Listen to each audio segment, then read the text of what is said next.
takia, että lähdetään nousemaan kappale paikallaan.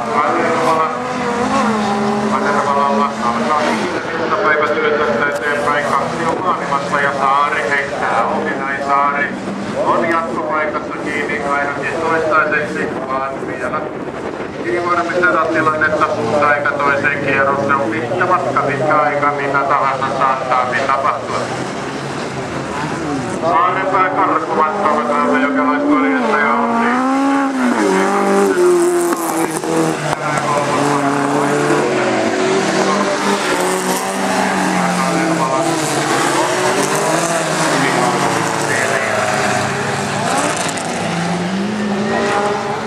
Kakkosen ja kolmosen välinen ero on kasvanut viimeisen puolikkaan aikana, joten Saaren kannalta kaikki hyvin tässä vaiheessa. Näitä on vielä vähän tehtävä tässä lähdössä tuo viimeinen 6 sekunnin osuus. Sen jälkeen lähdetään uudelle